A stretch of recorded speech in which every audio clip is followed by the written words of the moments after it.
Welcome to this episode of Fantasy Baseball Picks and Bets presented by Prize Picks on the Mayo Media Network. I am Garion Thorne, and guess what? It is June. We've made it through the first 2 months of the MLB season.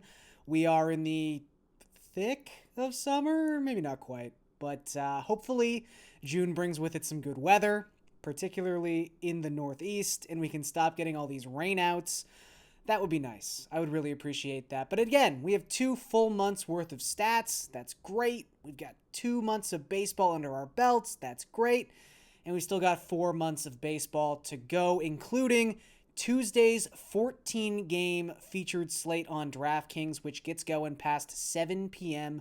Eastern time. So a huge slate. We're going to try to cover as much as we can in this tiny video. But before we do that, let us start with some Prize Picks. And if you guys don't know about Prize Picks, you should know about Prize Picks. Head on over to prizepicks.com, use the promo code MMNMLB, and get your first deposit matched up to $100. And use said deposit to use some to play some Prize Picks for Tuesday for baseball. Here are 2 that I really like heading into Tuesday's slate. We've got Josh Donaldson in the Twins going up against Bruce Zimmerman of the Orioles. And at this point, there are a few pitchers I prefer stacking against more than Bruce Zimmerman.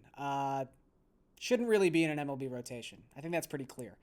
6.09 expected ERA through 9 appearances and 8 starts for Zimmerman. He is left-handed, and there are many, many Twins who have great splits against left-handed pitchers, and one of them is Josh Donaldson, whose fantasy point prop is 8 on Prize Picks for Tuesday. I think he goes over 8 fantasy points against Zimmerman, and a lot of that has to do with how successful he's been within the split so far this season. He came into Monday's slate with a 138 WRC plus against southpaw pitching. For the season as a whole, his expected WOBA is 52 points higher than his actual WOBA, so there's some positive regression in store for Josh Donaldson as this season continues. And as I mentioned, Zimmerman is just not someone I trust. Aside from the expected ERA over 6, he's allowing 2.06 home runs per 9 to opponents so far this season. That is ugly. You could go with Donaldson at over 8. You could go with Nelson Cruz, who also has fantastic numbers against left-handed pitching, as he has for most of his career. He is also set at 8. You could do both. I would have no problem with that either, but Donaldson is the lean just because he hits higher in the batting order, might get that 5th plate appearance. Maybe that comes in handy when getting over this 8 fantasy point prop. The other guy I like, not someone we've talked about a lot so far in these videos, Robbie Grossman of the Detroit Tigers going up against Adrian Hauser and the Milwaukee Brewers. I talked a little bit about Hauser last week. He's just not a pitcher I trust necessarily. 47% hard contact rate, so 47% of the batted ball events that Hauser has induced so far this season have been over 95 miles an hour when it comes to average exit velocity. That's pretty bad. And then you've got Hauser rocking a 4.88 FIP. He's just not that good a pitcher. And while Grossman has actually, surprisingly, been better against left-handed pitching than he has against right-handed pitching in 2021, he's a switch hitter. He's hitting leadoff. There's a high potential, high probability of him getting 5 plate appearances in this game, and he crushed the month of May. He was someone who heavily reliant on taking walks and scoring runs in terms of his season-long fantasy, but Robbie Grossman's been hitting for power, and he's also been stealing bases. He's got 8 stolen bases so far this season. That was unexpected. And in May, Grossman had a 212 isolated power and a 144 WRC plus. So right now it doesn't matter who the Tigers are facing, righty or lefty. Robbie Grossman has been fantastic, and he will be at the top of the lineup for Tuesday's game against Hauser. And I think he goes over 6 fantasy points in that matchup. So Grossman over 6, Donaldson over 8. Now let us talk about that aforementioned huge Tuesday slate. The 14-gamer gets going past 7 p.m. Eastern time on DraftKings. A lot of good pitching options, although the pricing directly at the top of the board, a little strange. You've got Aaron Nola as the highest priced pitcher, followed by Sandy Alcantara. No real issue. I mean, with Alcantara specifically, Nola just hasn't been a great fantasy pitcher so far this season, and his price really hasn't adjusted to his, I wouldn't say struggles, but lack of elite results. I don't really have any interest in paying for either of these guys at over $10,000. First and foremost, because of the guy who is priced just below them. But also, I mean, for Alcantara, it's a tough matchup too. The Blue Jays in the month of May had the highest WRC plus of any team. We've seen how the Blue Jays can hit in Buffalo, maybe not as well as they hit in Dunedin, but that home field advantage tends to be working towards the Jays in these minor league ballparks, so not a great matchup for Alcantara either. But again, the big reason here is Tyler Glasnow is priced at $9,800. And if that seems strange, it is. It's very strange. This is the first time we've seen Glasnow below that $10,000 threshold since all the way back in his second start of the season, back on April 6th against the Red Sox. That's because Tyler Glasnow is really good. This is someone who comes into Tuesday's slate with a 36.2% strikeout rate, a 2.64 expected ERA, and he's had double-digit strikeouts in 5 of his last 7 starts. Again, it's pretty good. Maybe the price reduction is due to the matchup, that being the Yankees. But right now, we don't have a more obvious situation of name value sort of contradicting actual value when it comes to a matchup with the Yankees. While I do still fear this Yankees lineup, they're just going through a rough time right now. And Giancarlo Stanton's back. That certainly helps. But the last 14 days, entering play on Monday, so this does not include their one-run outburst, quote-unquote, against the Rays in a loss on Monday, but the 14 days prior, 2 weeks prior, the Yankees at .088 had the lowest isolated power in all of baseball, and at 28.1%, they had the highest strikeout rate in all of baseball. If you strip the pinstripes away from that line, that is a team you are salivating to use a pitcher against. So don't think about Glasnow as going up against the Yankees. Think about Glasnow as going up against a team that's had the highest strikeout rate and lowest isolated power in all of baseball the last 2 weeks, and it makes it a lot more appealing. So I like Glasnow a lot in that spot at the discounted price. Chris Bassett is another name I wanted to single out. We've been talking a lot about Bassett in these videos. $9,100, so his price point is finally caught up to his production level. His last 8 starts, again, stupendous stuff. 29.9% strikeout rate, 2.22 FIP, and a .88 WHIP. He was near unhittable in his last start against the Angels, a complete game shutout. Just some amazing stuff from Bassett, who in that start, I should say, it was a small slate. It was a rainy slate, so unique circumstances, but he was over 50% owned in most contests on DraftKings that night. So Chris Bassett is no longer like our little secret. Everyone realizes how well Bassett is pitching. Will he have a lot of ownership being within $700 of Glasnow? That remains to be seen. However, I do think he's viable against Seattle, especially considering across the last 2 weeks, Seattle has an American League low 74 WRC+.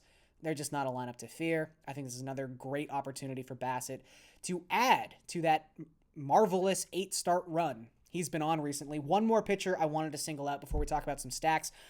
Robbie Ray, another guy we talk a lot about on these shows. Robbie Ray going up against the Marlins. I mean, what do you say about Robbie Ray? He is truly a 3-outcome pitcher, except he doesn't walk anybody anymore. So he's basically a 2-outcome pitcher. Either he strikes out an opponent or that opponent hits a home run. That's kind of been the Robbie Ray experience so far this season. And in the month of May, I mean, I'm joking when I say those are the only 2 outcomes, but I'm kind of not in the month of May. 32.8% strikeout rate in May. 10-1 strikeout to walk ratio in May. When have we ever thought we could say that about Robbie Ray? However, he's allowing over 3 home runs per 9 in that span of time. Pretty ugly stuff, and that's the reason for the season his FIP is 5.11, despite the fact his ERA is much better than that, and despite the fact he's striking out a bunch of guys and not walking anybody, which is always what we've kind of asked for from Robbie Ray. Anyway, he's $8,500 on this slate against the Marlins, and I think it's key that he's facing the Marlins because When it comes to Robbie Ray right now, you need a team that is got a high strikeout rate, which the Marlins do, so that really accentuates the positive, and the Marlins, in the month of May, just a 135 isolated power, just 24 home runs. That was the 26th best mark in baseball, or the 5th lowest mark in baseball, if you want to go that way. They don't got a lot of pop. So this should be a good matchup for Robbie Ray. This should be a matchup where maybe he doesn't allow an opponent home run. And if that happens, this should be a really good start, and he's probably going to easily hit 3x value at that $8,500 price tag. So don't trust him nearly as much as Glasnow or Bassett, but this should be the ideal matchup for Robbie Ray. We will see if he can take advantage of that. Stacks. So I already mentioned Bruce Zimmerman. Don't like him. Like the Twins. That's pretty obvious. They're also not a crazy expensive stack. I mean, Nelson Cruz, he has been slumping a little bit as of late, struck out 3 times on Monday, but he's only $4,700. That's one of the lower price points I've seen for Cruz so far this season, especially against a left-hander of Zimmerman's caliber. Mitch Garver, $4,600. Donaldson, $4,500.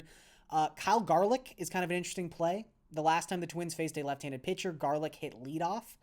Probably will do that again on Tuesday, and he's just $3,000. So that's a nice starting point for a stack, those 4 names. And there's a bunch of other ways you can go depending on who ends up in that Twins lineup. Maybe the less obvious stack, Andrew Heaney is going up against the Giants on Tuesday. Heaney had a really bad month of May. Was allowing over 2 home runs per 9. His ERA way up over 5. Just not a good run for Heaney right now. And he is a very streaky pitcher. And the other thing to consider here, the Giants thrive. They are in their best possible situation against a left-handed pitcher. Coming into Monday, they rank top 10 in baseball, top 5 in baseball in WOBA and WRC plus against southpaw pitching. So already a pretty good matchup. Then you add in the fact that Heaney's struggling, and it's a cheap stack as well. Very cheap stack. Buster Posey is $4,300. He's the most expensive Giants bat. He's got a 270 WRC plus against left-handed pitching so far this season. It would be nice if Evan Longoria is in the lineup tonight. He's day-to-day right now. He's crushed lefties this season, a 241 WRC plus, just $4,000. But you're going to have to keep an eye on that. And obviously, if Longoria is not in there, that does make this a slightly less advantageous situation. However, there are still some other nice bats that you can throw in there who are very cheap. Austin Slater, Donovan Solano, Mauricio Dubon, they are all hovering around $3,000. And all 3 of those guys will probably be batting within the top 5 of the Giants' order on Tuesday. So a lot of high leverage lineup positions in advantageous platoon situations for next to no money. I think the Giants are a really sneaky good stack on Tuesday. Before we get out of here, as we always do, let's talk about some best bets on the DraftKings Sportsbook. We will loop back to Tyler Glasnow and the Tampa Bay Rays. They are pretty light favorites on the money line on Tuesday. They are only minus 124 to beat the Yankees.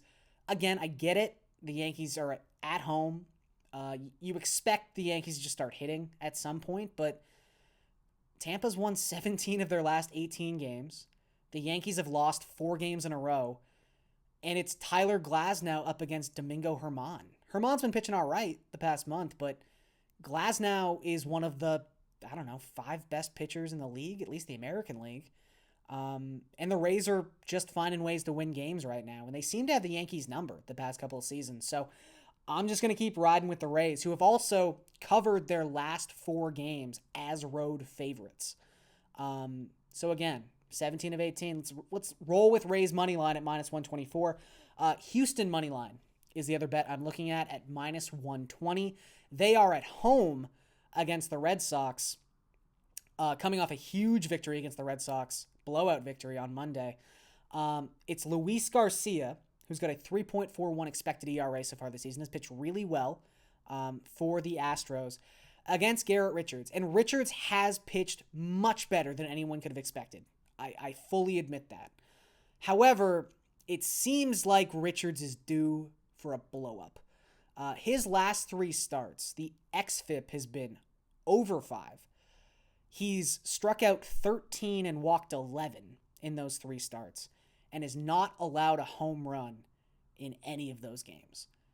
Regression, normalization, whatever you want to call it, is coming for Garrett Richards, and it probably comes in the form of the Astros offense, who in the month of May had a 121 WRC plus, the second best mark in all of baseball. So I'm going to lean with Garcia, who I think is the better pitcher. I'm going to lean with Houston's offense, who I think is just one of the better units in all of baseball.